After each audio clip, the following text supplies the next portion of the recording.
আসসালামু আলাইকুম রহমতুল্লাহ। সুপ্রিয় দর্শক মণ্ডলী, আশা করি আপনারা প্রত্যেকেই ভালো আছেন। প্রিয় দর্শক, আজকে এই ভিডিওতে আলোচনা করব যে আমলে সারা রাত ইবাদতের সওয়াব পাওয়া যায়। রাতের ইবাদত আল্লাহর কাছে অত্যন্ত প্রিয় একটি আমল।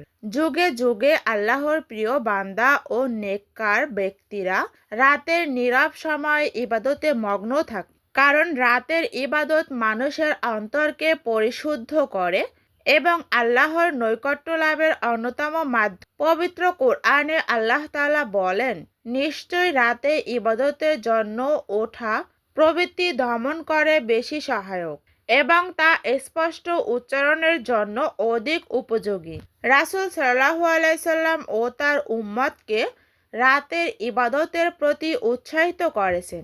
আবু উমামা রাদিয়াল্লাহু থেকে বর্ণিত, রাসূল সাল্লাল্লাহু আলাইহি সাল্লাম বলেছেন, তোমরা অবশ্যই রাতের ইবাদত করবে, কারণ এটি তোমাদের পূর্ববর্তী নেককারদের অভ্যাস ছিল, আর এটি আল্লাহর নৈকট্য লাভের মাধ্যম, পাপ মোচনের কারণ এবং গুনাহ থেকে বিরত থাকার উপায়। তবে সবার পক্ষে সারা রাত জেগে ইবাদত করা সম্ভব হয় না, কিন্তু আল্লাহ তাআলা তার বান্দাদের জন্য কিছু সহজ আমল রেখেছে, যার মাধ্যমে একজন মুসলমান সারা রাত ইবাদতের সওয়াব অর্জন করতে পারে।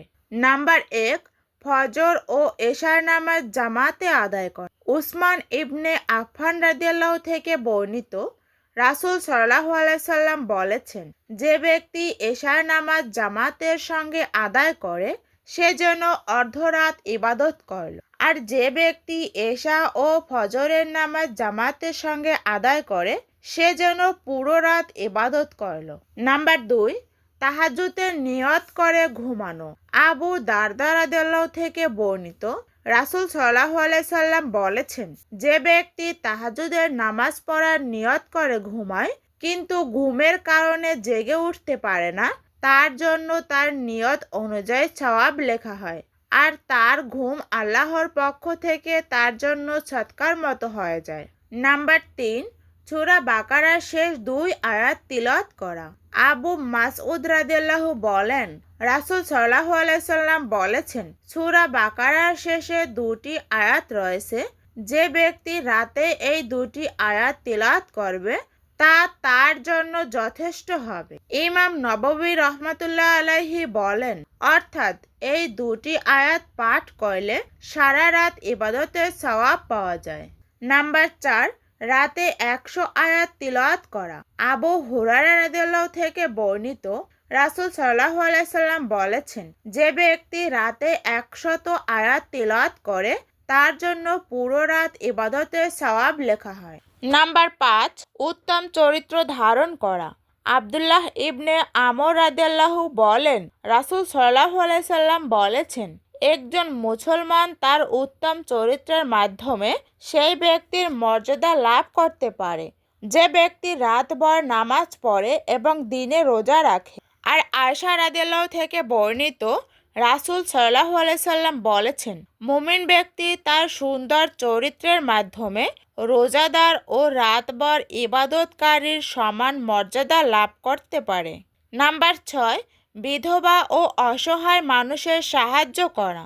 আবু হুরায়রা রাদিয়াল্লাহু থেকে বর্ণিত, নবী সাল্লাল্লাহু আলাইহি সাল্লাম বলেছেন, যে ব্যক্তি বিধবা ও মিসকিনদের প্রয়োজন পূরণে চেষ্টা করে সে আল্লাহর পথে জিহাদকারীর মতো অথবা সেই ব্যক্তির মতো যে রাতে নামাজে দাঁড়িয়ে থাকে এবং দিনে রোজা রাখে। নাম্বার 7, জুমার দিনের প্রতি গুরুত্ব দেওয়া। আউস ইবনে আউস রাদিয়াল্লাহু বলেন, রাসূল সাল্লাল্লাহু আলাইহি সাল্লাম বলেছেন, যে ব্যক্তি জুমার দিন ভালোভাবে গোসল করে সকাল সকাল মসজিদে যায়, পায়ে হেঁটে যায়, ইমামের কাছাকাছি বসে মনোযোগ দিয়ে খুতবা শোনে এবং অনর্থক কথা বলে না, সে প্রতিটি কদমের বিনিময়ে 1 বছরের রোজা ও রাতভর ইবাদতের সমান সওয়াব পায়। নাম্বার 8, আল্লাহর পথে পাহারা দেওয়া।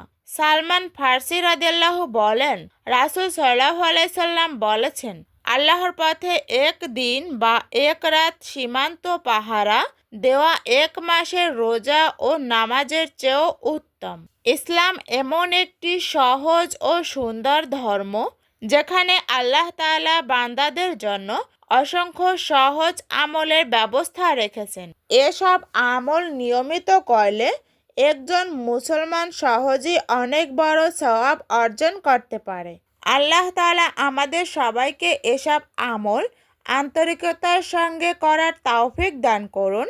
আমিন।